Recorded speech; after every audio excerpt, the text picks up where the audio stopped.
dawn arrived without warning. In Medjugorje, the cold wind blew through the narrow alleys, rattled the wooden doors, and shook the lit candles in the makeshift grottos. Few knew that that night would mark the beginning of a warning that would spill forth like a flooding river, touching sleeping hearts and awakening fears that many struggled to bury. Lucia, one of the few still praying on her knees in front of the hill of apparitions, felt something break inside her chest. She closed her eyes. A chill ran down her spine, like an icy caress. Words that weren't her own echoed in her mind. "Get out of these places quickly." She tried to open her mouth to repeat them, but the trembling of her lips only let out a whisper that was lost among the trees. Meanwhile, in the heart of the village, some old people murmured among themselves about strange lights in the sky. They said they had seen shadows passing by, as if disembodied figures walked through the silent streets, brushing against windows, whispering prayers in languages no one recognized. At first, everyone laughed at these tales, but the laughter died away when the animals began to flee the pens for no apparent reason, breaking through fences and running into the thicket. Don Vinco, a peasant with chapped hands and tired eyes, was one of the first to approach the small church. He did so more out of curiosity than faith. He paused at the wooden door, touched the cold handle, and felt a pulse, as if the wood were breathing. Inside, he found Sister Milagros, kneeling before the altar, murmuring prayers that repeated themselves on repeat. "Mary, let us know, Mary, let us know." In the plaza, a group of young people gathered around an old radio. Suddenly the signal cut out, and a raspy, unidentifiable voice burst forth with a message none of them would ever forget. "Time is growing short. Listen to the mother. Come to the hill. Do not be afraid, but do not stay back either." Panic mingled with disbelief. Some abruptly turned off the radio, convinced it was a sick joke. Others, like Lucia, felt the voice came from such a deep place that to deny it was to deny oneself. That same night, the church bells rang on their own. No one pulled the rope. The sound woke children, made the elderly weep, and lit candles in windows that had been unlit for years. Rumors spread like wildfire. The Virgin Mary had spoken, and this time her message wasn't comforting, but a warning. "Leave quickly!" Some repeated under their breath, as if saying it too loudly might attract something else. Meanwhile, on the dirt road leading up the hill, a shadow walked barefoot. It was Lucia, her rosary clutched in her left hand. Each step was an act of faith and fear. She remembered her grandmother's words, "When the Virgin speaks clearly, it will not be to console, but to shake the earth." That phrase, spoken so many years ago, now took on a weight that made her knees buckle. Above, the wind blew harder. The branches waved like arms raised in prayer. Some villagers gathered around. They lit candles, whispered Hail Marys, and amid the murmur of prayers, a creaking sound could be heard, as if the earth itself were opening to release something that had been bottled up for too long. Suddenly, Lucia looked up. On the rock where years before they claimed to have seen the face of the mother, a pale, almost transparent glow outlined a silhouette. It wasn't the clear figure depicted in prints and paintings. It was barely an outline of light, a whisper of presence mingling with the cold mist. "Get out," a voice said, not in words that echoed in the air, but directly into each person's mind. "Get out of these places quickly." The murmurs turned to cries. Some hugged each other, others ran back to their homes to wake their loved ones. No one knew exactly where to go. No one understood why they had to leave. But deep down, everyone felt that staying was like going blind as the world shook beneath their feet. That night in Medjugorje, the warning was sown like a seed in damp soil, and although many covered their ears to avoid hearing it, the murmur began to spread through villages, towns, and families, because when the mother speaks, even stone listens. While the voice spread from house to house like a breeze passing through cracks, some still didn't believe. They said it was all hysteria from the elderly, tales of frightened nuns, whispers of the wind, mistaken for miracles. But that disbelief began to break when the chapel bell rang again, this time in the middle of the night, when no one expected any surprises. Father Andre, a man of quiet faith and firm steps, was inside the church when he heard the tolling. He climbed the tower, convinced that some mischievous young man had climbed up to play with the rope. But when he arrived, he found it hanging still, like a dead thread, while the bell continued to ring, slow and deep, as if someone invisible were marking each stroke. The sound spread across the fields, passed through walls, and entered the dreams of those who slept to escape their fear. Outside, by the old fountain, Lucia heard the metallic echo and felt something inside her chest stir. She wasn't alone. Beside her, Petra, the woman everyone knew as the one with the glassy gaze, held a small statue of the Virgin in her trembling hands. Petra hadn't spoken much since losing her husband, but that afternoon, with the bell ringing overhead, she opened her lips for the first time in years. She barely murmured, "He's coming." Lucia stared at her blankly. Petra lifted the image and, in a whisper, said something that chilled the blood of those nearby. "It's not for everyone to stay. Not everyone will listen. Not everyone will want to see." The murmurs rose like foam. Some surrounded Petra, others shoved her in fear, as if her words were a curse that could stick to their skin. A child, clinging to his mother's arm, tugged at her skirt. "Mom, is the Virgin coming here?" The woman didn't know what to say. She looked at Lucia, searching for an answer that no one had. Meanwhile, on the hill, the wind began to swirl in gentle eddies. The trees creaked, the leaves falling like dried tears. Some shepherds, tending sheep at the edge of the forest, swore they saw white shadows walking among the trunks, whispering words that no ear could decipher, but that pierced their consciences like thorns. Don Vinco, who always claimed to fear nothing, closed all the windows in his house that night, locked the door, and turned off the lamps. But no matter how hard he tried to close his eyes, he couldn't fall asleep. Outside, something tapped softly against his window, as if someone were running their fingers along the glass, reminding him that neither wood nor fear could hide what was about to be revealed. Far away, at the entrance to the village, Sister Milagros knelt before the old stone crucifix. She asked for forgiveness for the times she doubted. She asked for strength to maintain her faith when the ground shook, and as she recited her prayer, she felt a warmth run down her back. She opened her eyes, and there, above the crucifix, a faint glow outlined the silhouette of a veiled woman, illuminated from within as if she were breathing light. The nun closed her eyes, trying to convince herself it was an illusion. But when she looked again, the figure was still there. It didn't speak. It didn't move. It was alone, like a mother watching over her sleeping child, waiting for him to wake up and understand that he's not alone, but neither is he protected from everything. That night, no one slept peacefully. Rumors mingled with prayers, prayers with tears, tears with promises that flowed from chapped lips. Some began to pack suitcases, gathering photos, rosaries, holy cards, medicines, as if they knew something would push them away, with no time to return. Lucia returned to the hill, this time with a group of neighbors. They lit candles. They formed a circle. They prayed without looking at the clock, without noticing how the cold seeped into their bones. Each one repeated the words like an anchor. "Protect us, Mother. Guide us, Mother. Warn us, Mother." Between murmurs, they felt the ground vibrate, a whisper that rose through their feet and settled in their chests. In the bell tower, Father Andre watched from above. He saw the lights flicker, heard the chants broken by fear. He felt, for the first time in years, that his voice would crack if he opened his mouth. He clutched the cross around his neck and silently prayed that his faith wouldn't be shattered when the time came to tell them they had to leave. Petra, kneeling beside Lucia, looked up. Her eyes, so clear they seemed like water, fixed on the stone where the Virgin is said to appear in dreams.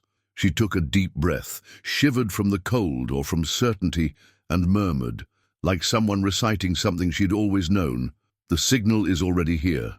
It only remains to be seen who has the courage to heed it." The rumor of the signal spread beyond Medjugorje, crossing fields and villages, traveling in the mouths of those who claimed to have heard something that could not be explained logically. At dawn, the dusty roads were filled with silent footsteps. Entire families walked with blankets on their shoulders, carrying images of the Virgin pressed against their chests, as if that piece of paper or plaster could protect them from what they could not yet name.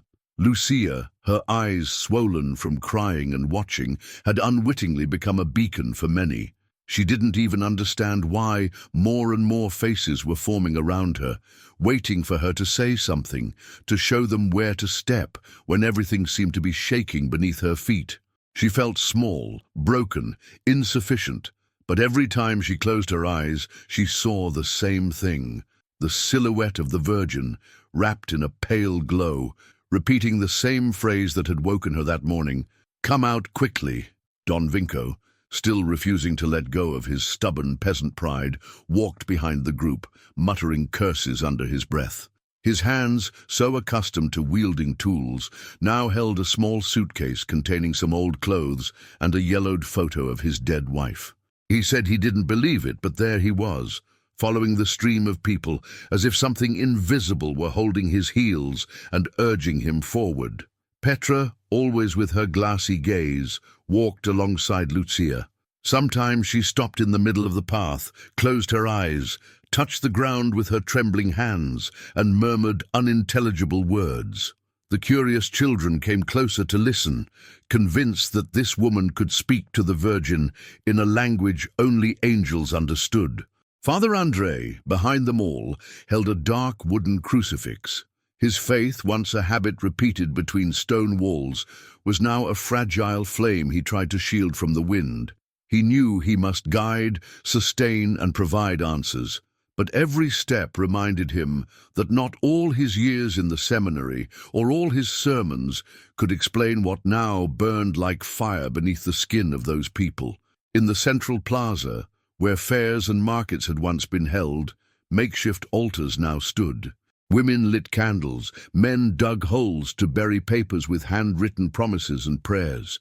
An old man, who had never spoken in public before, climbed onto a wooden box and shouted in a hoarse voice, "Do not be afraid. The Mother does not want us to die. She wants us to wake up." Some listened with devotion, others turned away, unable to bear the thought of abandoning their homes, their lands, everything they had cared for generations. But every night, the same scene was repeated. Lights in the sky, tiny sparks moving like fireflies dancing over the hill.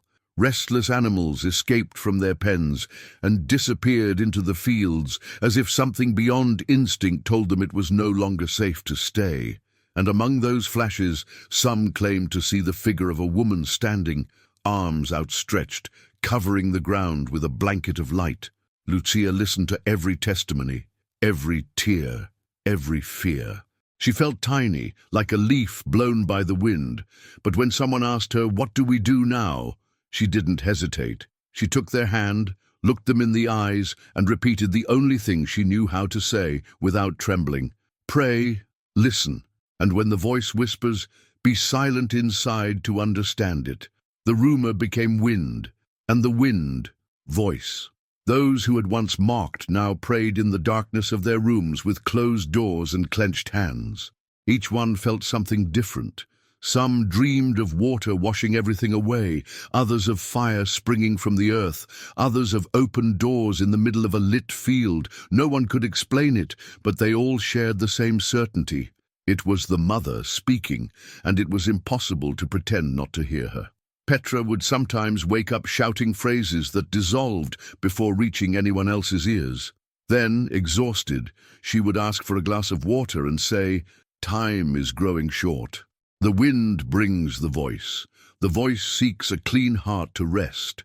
Some regarded her as a saint, others as a madman, but everyone felt her words were true, even when they hurt. That night on the hillside, Father André organized a vigil.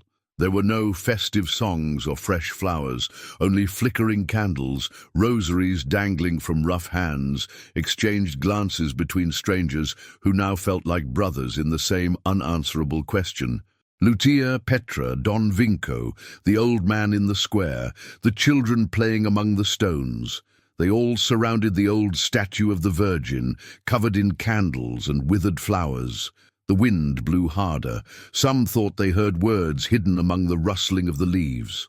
Lucia closed her eyes, clutched the rosary to her chest, and felt that, although she was trembling with fear, she was ready to keep listening, even if the next word hurt more than the last. Because when the mother's voice awakens, no wall, no mockery, no closed door can stop her whisper. The vigil continued until the last candle wick burned out, leaving behind a faint aroma of burnt wax mingling with the dampness of dawn. No one wanted to leave. Some closed their eyes, trying to rest on old blankets spread at the foot of the hill. Others, like Petra, remained awake, gazing at the figure of the Virgin, barely distinguishable through the mist. Lucia's eyelids felt heavy, but something inside her chest wouldn't let her surrender to sleep. It was as if every heartbeat reminded her to be vigilant, to hold Petra's hand when the woman whispered fragments of visions, to hug the children who woke up, frightened every time the wind blew with a whistling sound that sounded too much like a wail. Don Vinco, wrapped in his shabby coat, snored intermittently, but every so often he opened one eye to make sure he wasn't alone. Even in his stubbornness, something inside him admitted that he would never sleep peacefully in his thickly sheeted bed again, while up there on the hill, the stone and the breeze held a message they had yet to decipher. Near the trunk of an old elm, Sister Milagros had improvised a small altar with wildflowers, some plucked from the gardens of those who still refused to believe. On a board, she placed the figure of the Virgin that Petra had brought with her. The image, though simple and worn, seemed to glow every time a candle lit nearby flickered. For some, it was a play of shadows, for others, a sign that the mother remained there, breathing in whispers. As the vigil seemed to calm, a murmur began to spread through those who resisted sleep. It came from the youngest members of the family, from those boys who, until recently, had mocked Petra and Lucia's stories. Now, sitting in a circle, they whispered together what they had heard from the forest shepherds, that a light, as small as a lantern, moved through the trees every night, always toward the same clearing. They said that light paused beneath a hollow oak tree, as if waiting for someone to follow it. Lucia, who was listening without wanting to interrupt, felt a chill run down her neck. Beside her, Petra, half asleep, opened one eye and said in a barely audible voice, "Where the light settles, the voice opens." That phrase, almost a dying whisper, lingered among everyone. Father André, who had joined the group, understood that the rumor wasn't a distraction. He took a breath, rubbed his hands together to ward off the cold, and spoke, for the first time in many hours. "If Mother points us to a place, we must go, even if our feet bleed, even if fear tries to stop us." Don Vinco snorted, shifting in his blanket, but said nothing. He knew deep down that the stubbornness he boasted about was cracking. Perhaps that's why he stood up, adjusted his coat, and walked over to Lucia. He placed a rough hand on her shoulder, lowered his voice, and asked, almost pleadingly, "Are you going?" Lucia didn't need to think about it. She looked at Petra, looked at Father André, and nodded. "If the voice calls, we will go." The others listened and knew, without anyone dictating, that the vigil must continue, but no longer seated. Now their steps must follow the light dancing between the trees, even if their knees weakened, even if the night swallowed their courage. Petra, half wrapped in her shawl, murmured something else, words that dissolved in the breeze. But Sister Milagros, always keen of hearing, managed to hear, "Where the air becomes a promise, the earth opens like a womb." She didn't understand everything, but she felt those words were a bridge, and like all bridges, they are only useful if someone dares to cross them. The group gathered what little they had: blankets, rosaries, oil lanterns that crackled with every gust of wind.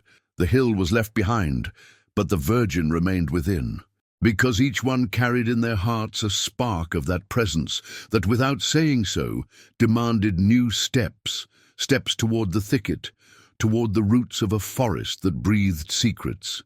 When the first footstep crunched on the dry leaves, Lucia took a deep breath. Petra clung to her arm. Don Vinco followed behind, grumbling, but without stopping. Father Andre raised the crucifix to heaven as if pointing out an invisible path. And amid whispers, prayers, and clumsy steps, everyone knew that what they would find ahead wouldn't just be a light lost in the darkness, but a message hidden among trunks, branches, and whispers. A message that would open the next page of what the mother, patiently, continued to reveal. And so, leaving the hill behind, the group entered the forest, unaware that in the heart of those trees lay the next truth that would shake their souls. The first steps into the woods were clumsy, almost trembling.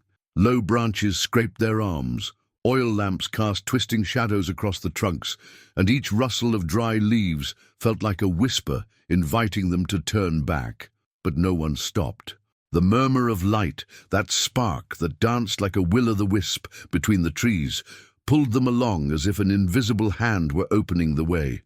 Lucia felt Petra's hand clutching her wrist, cold as stone but firm as a root. Don Vinco walked behind, letting out low moans every time he tripped over a hidden root. Sister Milagros walked forward, praying softly, her words mingling with the wind, and at times seeming to respond to the falling leaves. Father Andre brought up the rear, careful that no one was left behind, holding high the crucifix, which, in the flickering light, seemed to breathe a glow of its own. The forest, at that hour, seemed like another world. Each tree stood like a silent sentinel, each shadow holding a secret no one dared to name.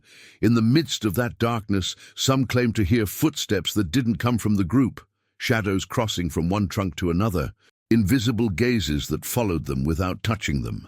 Suddenly Petra stopped. She gently pulled Lucia along and pointed to a spot among the oaks. There, a few meters away, a faint, almost transparent light filtered from the ground. It wasn't lantern or moonlight.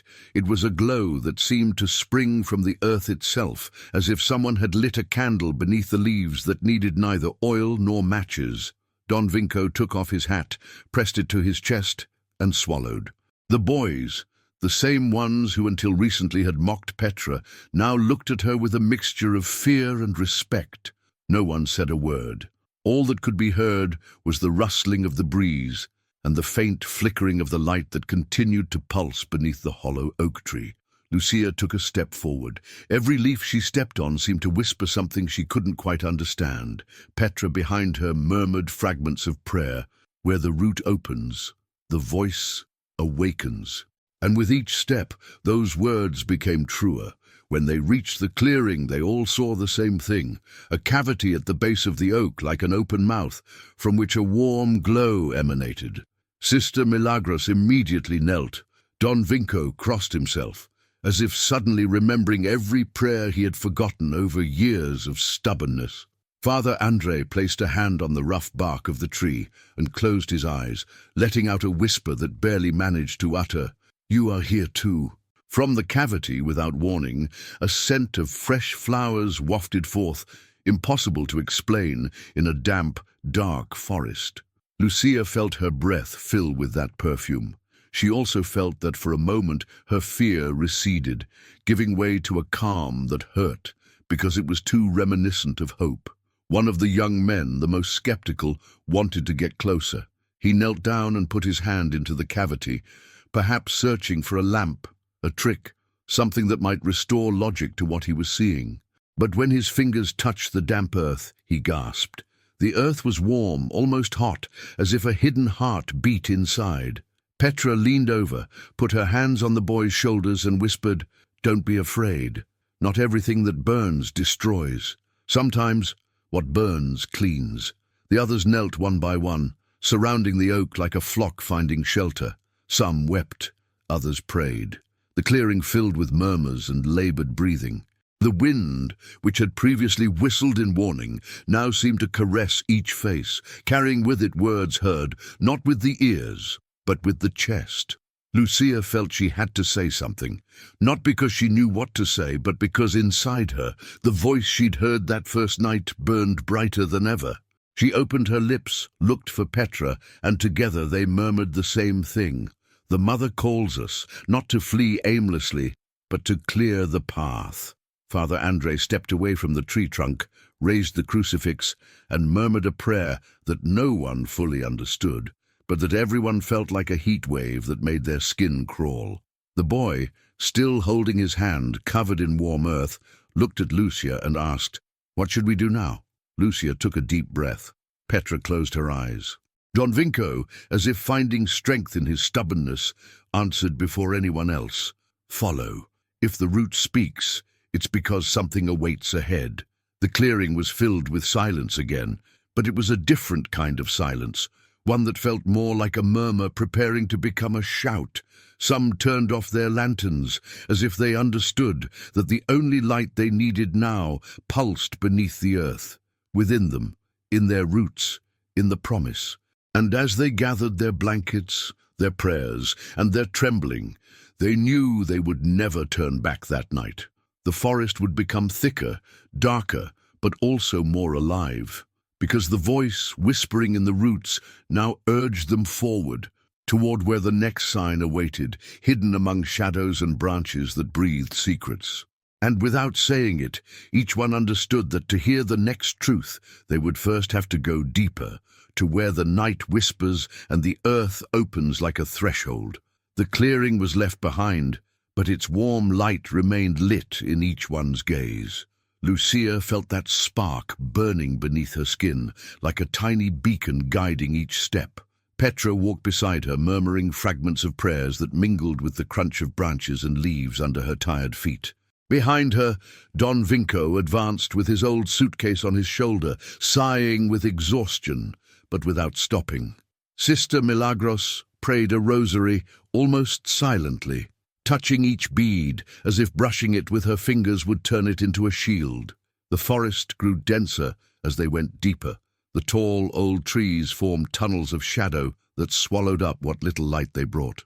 The lanterns flickered, casting flickering lights that seemed to frighten the shadows, although sometimes between the branches figures could be made out, moving as if breathing beside them.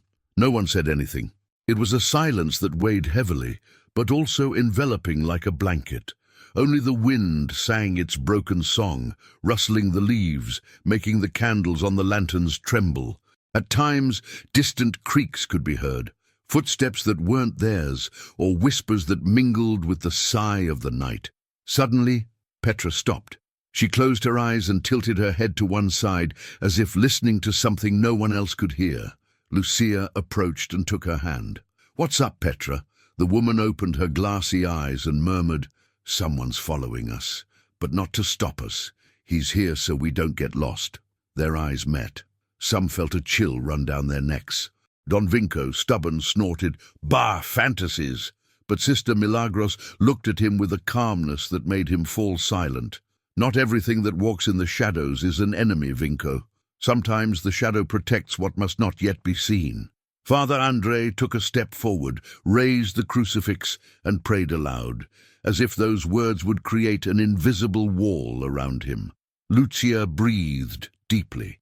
She knew that each step took them away from the familiar fear and into a new, deeper, truer one. They continued walking. The ground became soft, covered with damp leaves. From time to time, a murmur of water accompanied them, like a hidden stream laughing among stones. Petra, without opening her eyes, repeated, "Where water flows, the word is cleansed. Where shadows care, the voice breathes." No one understood everything, but each person held onto those fragments like seeds that would sprout when the time came. Don Vinco, though he grumbled, stayed close to Lucia. In her own way, she had become his walking stick, his small compass in that forest that seemed to swallow up even the most stubborn courage. In the distance, a glow ignited among the branches. It was a reflection, soft, almost a flicker.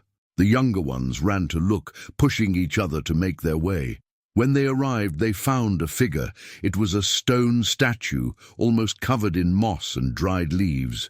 It represented the Virgin, but its features were worn by time, rain, and weather.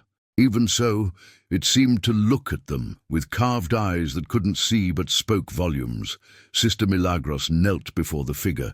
She touched the statue's cold base and felt something, a gentle warmth, a pulse that wasn't of stone, but of something more living.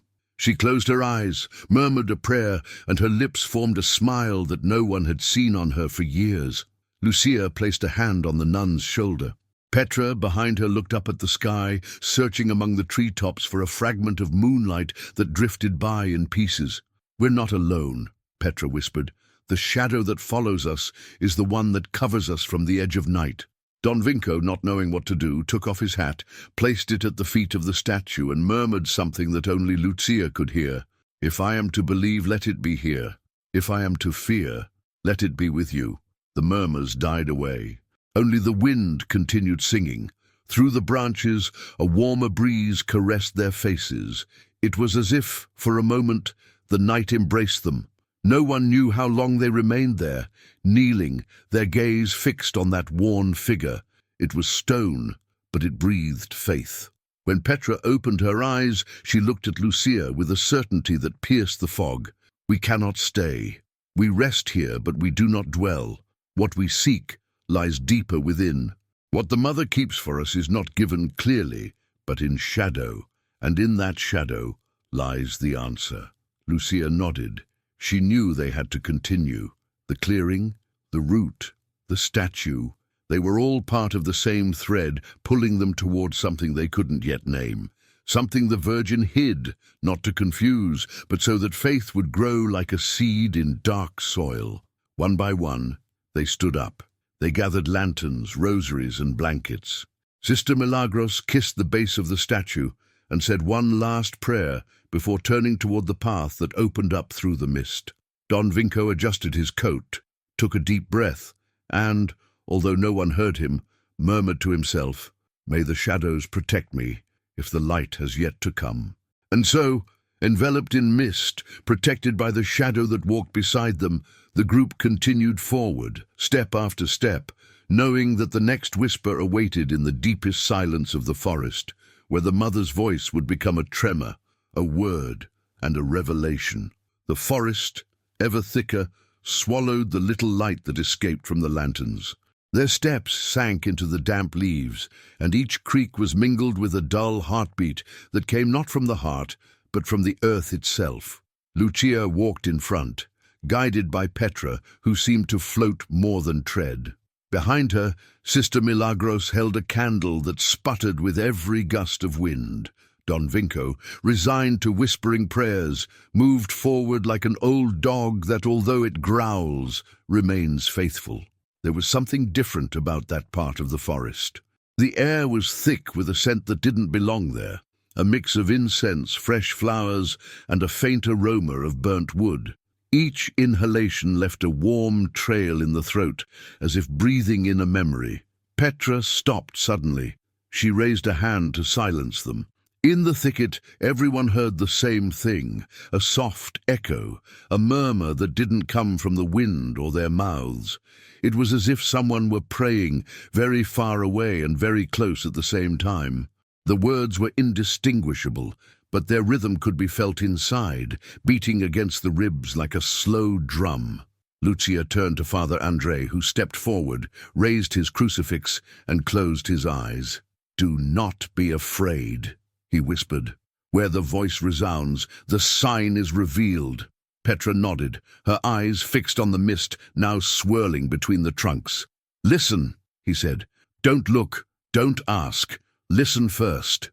The murmurs grew clearer. It was a song without a language, an echo that echoed from every branch, every stone. Some felt fear, others cried without understanding why. Don Vinco took off his hat, pressed it to his chest, and bowed his head. Father André began to repeat a prayer almost inaudible, as if trying to accompany that unfamiliar voice. Sister Milagros fell to her knees, the candle trembled in her hand, and a tear rolled down her cheek. Lucia felt the urge to close her eyes, to let that echo sink into her heart without barriers. Petra, at her side, murmured, "It's not just an echo. It's a warning. It's the voice that breaks the crust of fear." The echo changed its tone. What had once been a chant was now a clear whisper. Words that, unspoken, struck each person's mind. Each person heard something different, promises, warnings, memories, questions that burned like embers. Don Vinco heard the voice of his dead wife, the one he hadn't gotten to say goodbye to. Sister Milagros heard the laughter of children she didn't recognize. Lucia felt a gentle calling. Don't stop your steps. Don't close your eyes when the shadow comes. Petra, on the other hand, seemed to receive everything, absorbing it like a bottomless pit. She murmured fragments under her breath, snippets of phrases that no one else fully understood. Suddenly, the mist parted. There in front of them was a small clearing surrounded by old trunks covered in lichen. In the center, a flat rock so smooth it looked like a forgotten altar. On it, a white cloth worn by time, which someone had left as an offering. On top of the cloth, dried petals, olive twigs, and an unlit candle. Lucia moved forward. The echo grew louder the closer she got to the rock. Petra placed a hand on her shoulder, stopping her. "Here, you don't walk without leaving behind what hurts," he said. "Here, you give away what weighs you down." The others understood without understanding. Don Vinco searched his suitcase and took out the old photo of his wife. He approached the stone altar and with trembling hands placed it on the mantle. Sister Milagros untied a worn rosary from around her neck, a gift from her mother when she entered the convent, and placed it next to the photo. Lucia searched her purse for the white handkerchief her grandmother had given her the last time she saw her alive. She placed it among the dried petals, feeling that by leaving it there, something inside was breaking down to make room for something larger. Petra, with nothing material in her hands, knelt before the rock. She closed her eyes and recited a phrase no one had ever heard before. Where the echo breaks, the truth reveals itself. Where the truth reveals itself, the blind see. The wind blew harder. The unlit candle on the rock lit its wick on its own. No one dared to breathe loudly. The flame, small but vibrant, gave off a flicker that illuminated for a second the exhausted faces, dirty with dirt and tears. Lucia felt her chest open. The echo turned into a gentle heartbeat, as if the earth were breathing beneath her feet. Father Andre raised his crucifix and, without words, blessed the improvised altar. No one fully understood what was happening, but everyone knew that the echo wasn't final, but rather a threshold. A crack in the night, a warning that the next revelation waited patiently where the mist thickened again. Petra stood up, looked at Lucia and the others, and with a firm, almost new voice, said, "We must continue. The echo has opened our ears. Now we just have to open our eyes." And without giving them any more time to fear, Petra advanced among the trunks, guided by a voice that only she seemed to fully understand. Lucia followed her, holding the lantern that trembled like her heart. Behind her, Don Vinco took a deep breath, picked up his hat and murmured, "May the shadow cover me and the voice push me." Thus, enveloped by the whisper that never ceases, they disappeared into the mist, leaving behind the lit altar, the photo, the rosary, and the handkerchief, as witnesses that sometimes we must let go so that what is coming can be born. The forest seemed to close in behind them, swallowing the echo, the rock, and the offerings, as if everything had been absorbed by the very earth that demanded ever greater silence. The mist, thick as a blanket, swirled around them, obscuring the path they could barely make out beneath their feet. Petra led the way, guided by something no one else could see, while Lucia, lantern raised, tried to decipher shadows twisting among the branches. Don Vinco walked with his head down, as if the photo he had left on the rock still weighed heavily in his empty pocket. Sister Milagros, a little further behind, murmured litanies, her fingers counting invisible beads when she no longer had a rosary. Father Andre, pale but firm, surrounded them with his silent prayer, as if afraid something invisible might cling to their backs. The air changed. A faint but unmistakable scent of smoke began to waft through the damp forest. Lucia frowned and stopped Petra by taking her arm. "Do you smell it?" Petra nodded without turning her gaze. Where it burns, it purifies. Where it purifies, it reveals. The phrase, cryptic as ever, echoed in everyone's mind as they moved forward. It didn't take long for them to find the source, a clearing larger than the previous one, gaping like a wound between the trunks. In the center, an extinguished campfire, barely visible red embers flickering like tired eyes. Around it, stones arranged in a circle, old and covered with moss. Petra knelt beside the dying fire. Puff after puff, she fanned a spark that leaped through the ash. Lucia searched for dry branches, broke them with trembling hands, and placed them on the bed of embers. Within minutes, the fire breathed again, a timid flame that illuminated tired faces, covered in dirt and sweat. Don Vinco sat down on a stone, letting out a groan. He looked at the flame, and then at Petra. "What are you waiting for? For the fire to speak now?" Petra raised her head, her eyes reflecting the sparks, as if the same question burned within them. "He doesn't speak. Try it." Sister Milagros approached, opened her hands over the fire as if seeking warmth for her cold fingers. "What should we offer now? We've left everything behind." Petra looked at her, soft but firm. "Not everything. What's missing is what no one wants to give up. Doubt." The silence grew heavy. The flame grew, crackling with a murmur that seemed to mimic muffled voices. Lucia felt the warmth brush her face like a caress, but behind that warmth lay a sharp edge. It was true.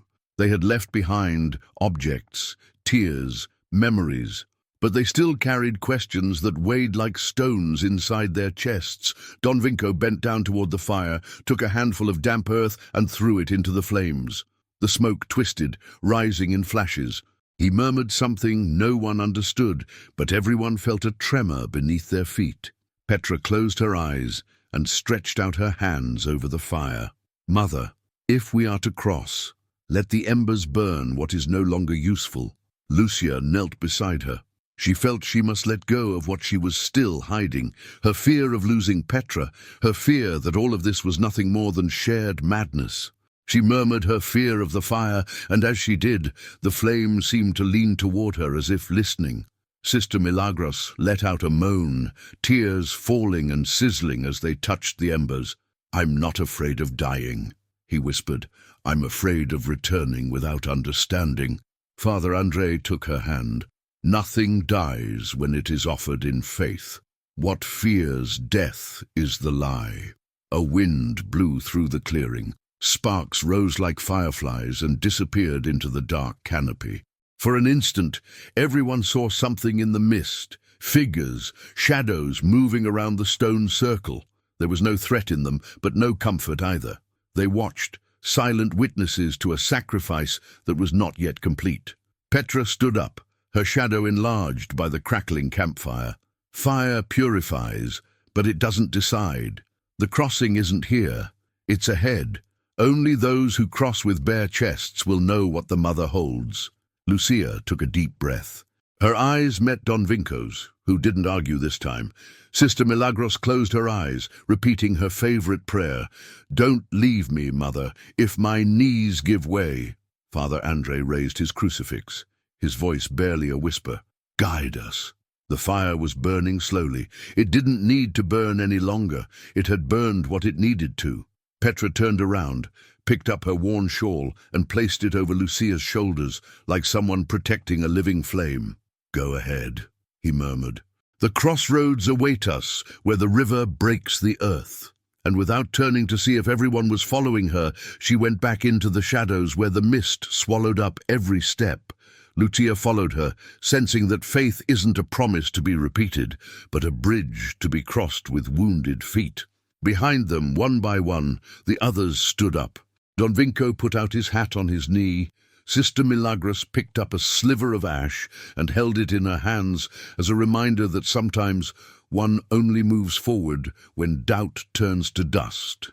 Thus, enveloped in a smoke that smelled not of the end, but of the threshold, they went deeper toward that crossroads where each question must burn before hearing the next voice. They advanced, leaving behind the campfire that still smoldered like a weary heart. The forest seemed to lengthen its roots to hold them back, but each step was a shedding of everything that had once weighed too heavily. Petra led the way, wrapped in her worn shawl that moved like a rag flag among the shadows. Lucia behind her held the lantern, now almost empty of oil, its light flickering, playing with the mist that grew denser with every meter. Don Vinco was breathing heavily. Every tree trunk he brushed against drew a whisper of protest from him, but his feet, stubborn as his newfound faith, remained firm. Sister Milagros walked almost blindly, guided by Lucia's voice, who occasionally turned around to make sure everyone was there. Father Andre prayed silently, occasionally raising his crucifix as if warding off invisible shadows that dared to block his path.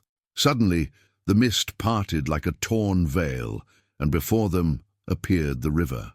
It wasn't wide or fast-flowing, but its current murmured with a sound that pierced the ears like a repeated prayer.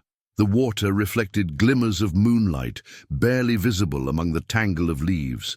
On the opposite bank, a path disappeared among low bushes and young trees, as if everything beyond seemed younger, cleaner. Petra stopped by the shore.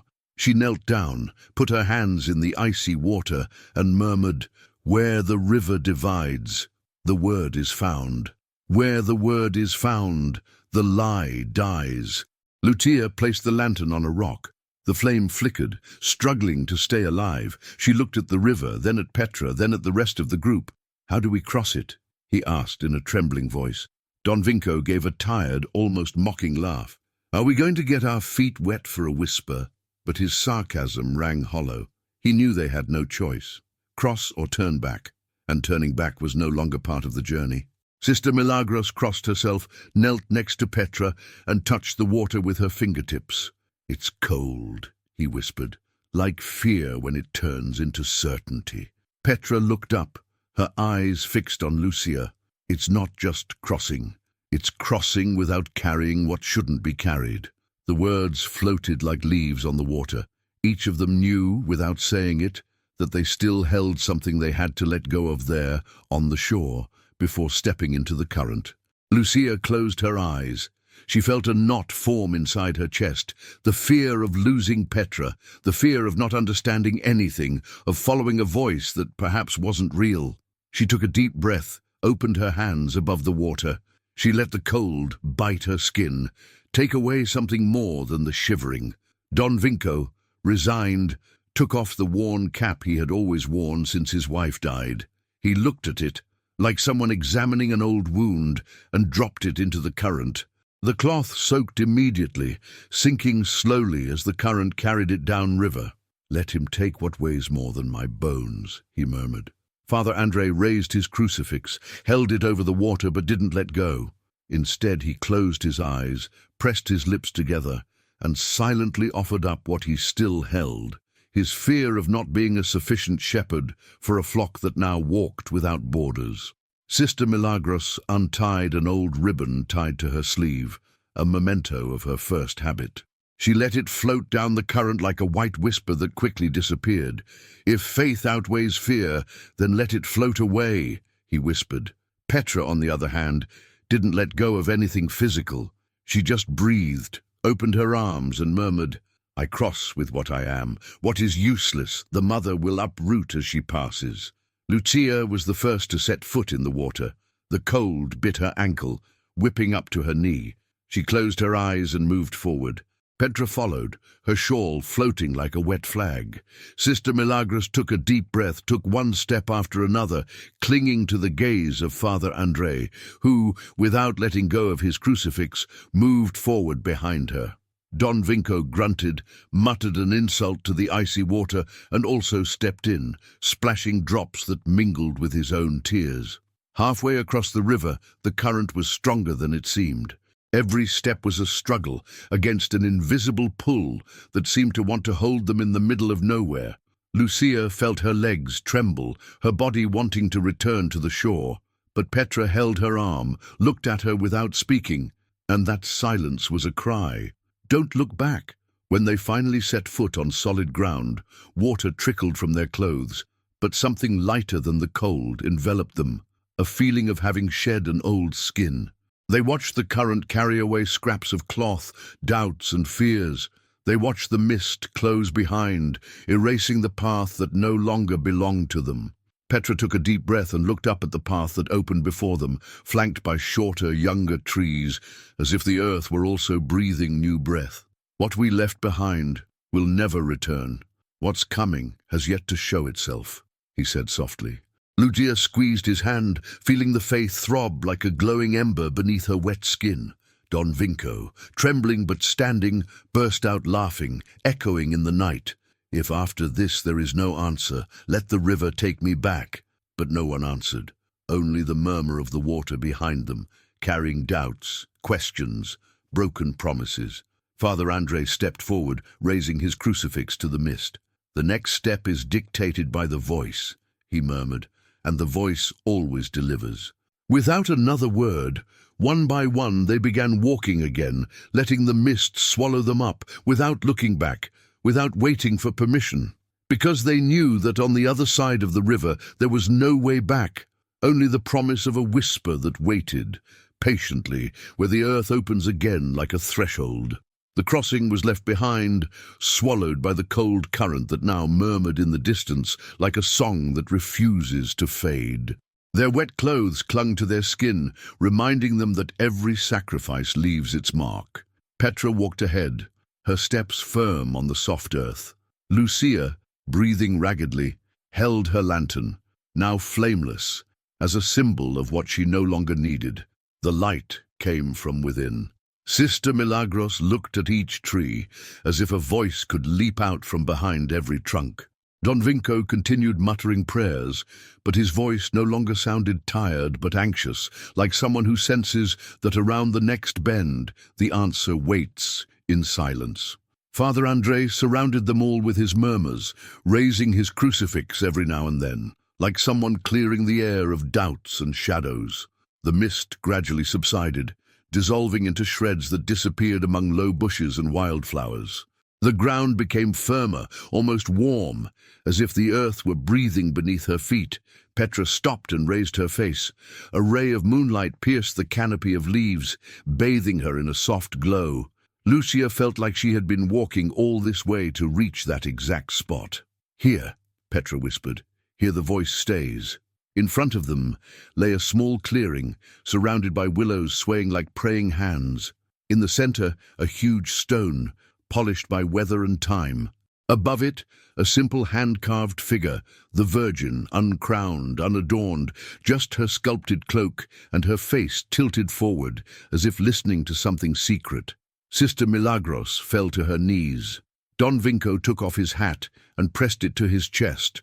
Father Andrei stepped forward and raised his crucifix, but this time he didn't pray aloud. He simply held it up, as a witness. Lucia took a step, then another, feeling the earth tremble slightly beneath her feet. Petra breathed deeply, her eyes fixed on the stone, but her gaze pierced deeper. Suddenly, a warm breeze brushed their faces. It was a whisper, faint, barely a rustle of air between leaves. Lucia blinked. She swore she heard her name, spoken in a tone no one else could have matched. She turned to Petra, who nodded without looking at her. "Don't talk," Petra said. "Listen, you don't hear with your ears, you hear with what hurts." The clearing filled with a murmur. It wasn't wind, it was a voice. Not a shouting voice, but one that seeped between ribs and ignited the blood. Each one heard something different, but all understood it was for themselves alone. Don Vinco felt his wife take his hand, telling him she wasn't afraid of her solitude. Sister Milagros heard laughter, children's voices promising new flowers in their empty convent. Father Andrei felt a balm envelop his wounded faith, a wordless confirmation that he had never prayed alone. Lucia heard her own fear shatter like glass, and behind that crack, the certainty that Petra would never leave her alone. Petra, kneeling with her forehead pressed against the stone, murmured something in a language no one recognized. Each word floated like burning petals in the mist. The clearing became a makeshift sanctuary. There were no walls, no candles, no benches, just damp earth, leaves, and a handful of souls trembling together. The figure of the Virgin seemed to breathe, her stone mantle vibrating in the moonlight. Lucia felt a burning in her chest. She cried, not from fear, nor from sorrow. She cried the way one cries when the weight of the incomprehensible becomes so light that only a whisper remains, that explains everything. She approached Petra, took her hand. She felt a steady pulse, as if Petra weren't just flesh and blood, but a root that held her to something deeper than the forest. "Mother," Lucia murmured, "if it's true, don't let us go now." Don Vinco, his voice breaking, whispered his promise. "If I am to return, let it be without fear." Sister Milagros closed her eyes and repeated a Hail Mary softly, letting each word build a bridge back to a convent that would no longer be empty. Father André finally lowered his crucifix and placed it on the stone base, a symbol that every shepherd also needs to be a flock when the voice calling has no human form. Petra raised her head. Her lips moved, but no sound came out. Her eyes, however, spoke volumes. Now it's over. Lucia felt the night open like a womb. The mist dissipated completely. Above, the full moon looked like an open eye. And in that eye, everyone felt the heartbeat of something greater. The promise that burned from Medjugorje, from every apparition, every ignored message, and every forgotten prayer. A promise that didn't scream, didn't threaten, didn't compel. It only whispered. And that whisper was louder than any scream. Petra stood up. She looked at Lucia, then at each of them. "Here the forest ends. Here what we carry within us begins. If you heard, don't repeat. If you understood, don't explain. Live." Don Vinco, staggering, burst out laughing, which drifted into the willows. Sister Milagros wiped her tears and kissed the ground. Father André picked up his crucifix, no longer afraid, no longer burdened. Lucia looked at the clearing one last time. She felt that her feet were no longer trembling, that her chest, opened by so much whispering, had become a root, just like Petra's. And in that silence, everyone knew that the Virgin's voice hadn't gone away. It had simply remained where it had always been, inside. And as the moon lit the path back, each one promised not to return the same. Because once you hear the whisper, you never walk alone.